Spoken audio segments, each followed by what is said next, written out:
안녕하십니까. 7월 9일 오후 김경국TV 시작하겠습니다. 국회 법사위가 결국 윤석열 대통령 탄핵 청문회를 열기로 했습니다. 누가 봐도 아무런 요건도 충족되지 않은 청문회인데 정청래는 막무가내였습니다. 이재명을 지키려고 거듭거듭 무리수를 두고 있는 것입니다. 이재명을 수사하던 검사 4명에 대한 탄핵 청문회를 개최하려다가 쫄아서 백주화시키고 명분 없는 대통령 탄핵 청문회로 지금 정치 공세를 시작한 것입니다. 민주당은 오늘 법사위에서 국민의힘 의원들이 퇴장한 가운데 청문회 실시 계획서와 증인 출석 요구서를 단독으로 처리했습니다. 수차례에 걸쳐 국가보안법을 위반한 전과자이다. 이적단체의 핵심 활동가가 주도한 청문회에 의해서 대한민국 국회가 놀아난 치욕적인 순간이었습니다. 증인으로는 김건희 여사와 모친 최은순씨, 그리고 임성근 전 해병 1사단 사단장, 그리고 도이치모터스 주가 조작 의혹의 당사자인 권오수 전 도이치모터스 회장, 김 여사에게 명품백을 건넨 최재형 목사 등도 명단에 올랐습니다. 증인 명단만 봐도 민주당의 의도가 무엇인지 뻔히 드러납니다. 전국을 극한 상황으로 내몰아서 탄핵 정국으로 몰아가겠다는 것입니다. 탄핵 청문회와 아무런 상관이 없는 인물들도 모두 증인 명단에 올랐습니다. 증인으로 채택된 사람은 모두 39명입니다. 법을 모르는 정청래가 위원장이 된 국회 법사위는 지금 개판 5분 전의 상태입니다. 정청래의 폭주가 시작됐고 의폭주는 끝내는 자폭으로 연결될 것입니다. 정청래는 법사위를 운영하면서 국민의힘 의원들에게 의사진행 발언 기회도 제대로 주지 않고 제 멋대로 폭주하면서 법사위를 무법지대로 만들었습니다. 청문회는 19일과 26일 이틀간 실시되는데 19일 청문회는 최상병 순직 사건 수사 외압 의혹을 주제로 열립니다. 이날은 최상병이 사망한 일주기입니다. 안타까운 한 군인의 죽음을 끝까지 정략적으로 활용하겠다는 의도를 숨기지 않은 것입니다. 19일 청문회 증인으로는 수사 외압 의혹에 연루된 임성근 전 해병대 1사단장 등 22명이 채택됐습니다. 임 전 사단장 등은 지난달 21일 야당 단독으로 열린 입법청문회에서도 증인으로 출석해서 온갖 모욕을 당했는데 또다시 불려나오게 생겼습니다. 지난 21일 법사위 청문회에서 법사위 최상병 특검법 청문회에서 임성근 전 사단장은 강압적으로 사과를 요구받았는가 하면 정청래는 호칭 없이 이름을 불렀다가 한참 후에 호칭을 붙이는 등 온갖 모욕을 안겨줬습니다. 중간중간에 청문회장에서 쫓겨나가기까지 했죠. 이를 본 해병대 전후에서 국회 앞에서 집회를 열어 정청래를 체포하자는 목소리까지 높였는데 정청래의 도발이 또다시 이어지고 있는 것입니다. 26일 청문회는 김건희 여사의 명품 뇌물수수, 그리고 주가조작, 서울 양평 고속도로 노선 조작 등을 주제로 열립니다.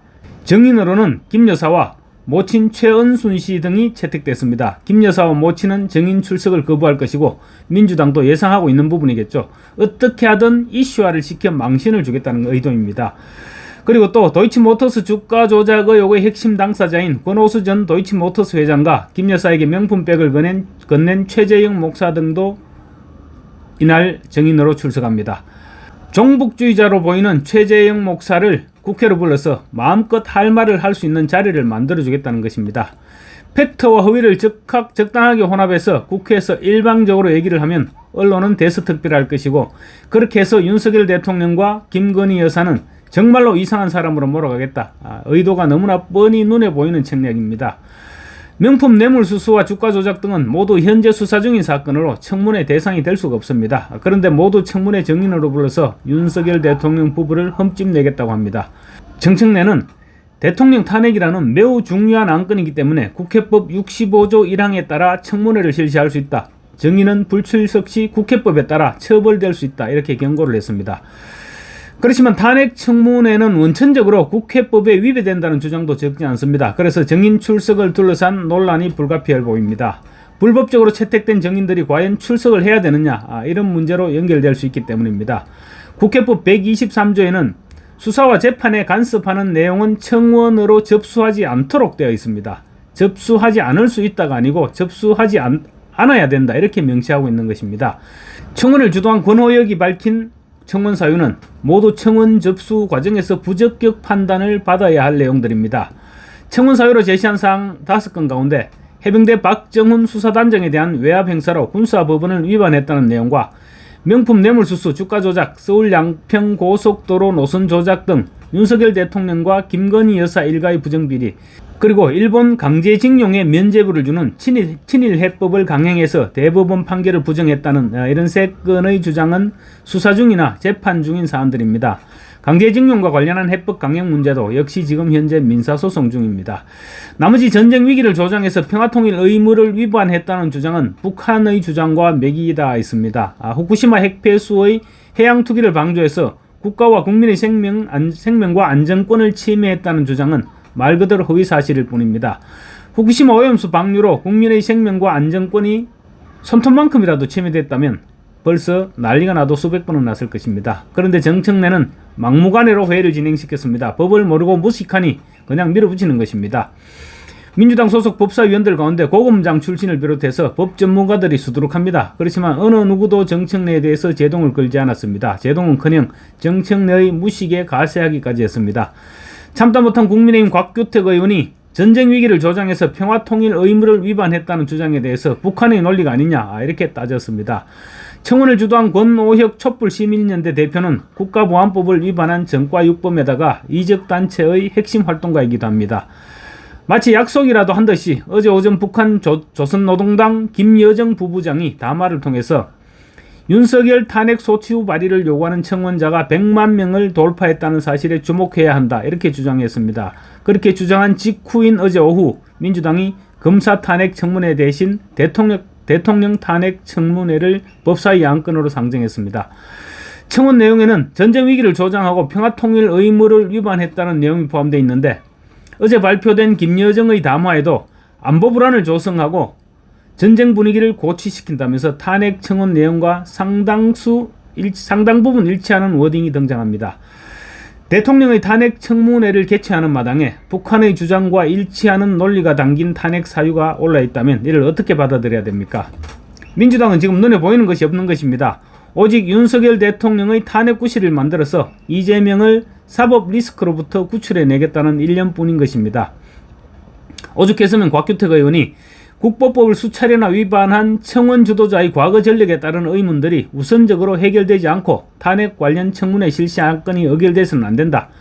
그렇지 않으면 민주당이 조선노동당의 이중대임을 자인하는 것이다. 이렇게까지 말했지만 정청래는 들은 척도 하지 않았습니다. 국민의힘 주진우 의원은 민주당의 탄핵 청문회 자체가 헌법 위반이라고 지적했습니다. 문재인 전 대통령 때도 탄핵 소추 청원안이 발의됐고 146만 명이 동의했지만 청원에 대한 청문회를 할 수 없어서 소위에 회부된 채로 결국 폐기됐습니다.